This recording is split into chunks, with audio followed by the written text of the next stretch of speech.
Ir 4 barjeras, ko bieži vien uzņēmēji saskaras strādājot ar mākslīgo intelektu un kas traucē attīstīt automatizāciju uzņēmumā. Pirmais, es neesmu pārāk tehnisks, taču man jāatzīst, ka šie modernie rīki aizgājuši no programmēšanas uz komandu došanu vienkārši ar balsi vai ar tekstu. Otrais ir, viss mainās pārāk ātri.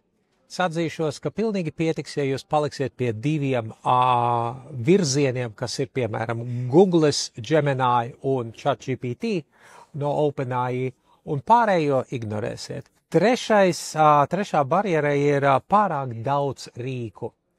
Es ieteiktu skatīties tikai tos virzienus, kur jūs reāli kaut ko uzņēmējdarbībā darat. Ja jūs apstrādājat foto, tad droši vien tas ir Midjourney vai arī tas pats ChatGPT image generation.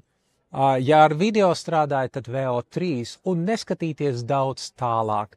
Un pēdējais, nespēju izsekot jaunumiem.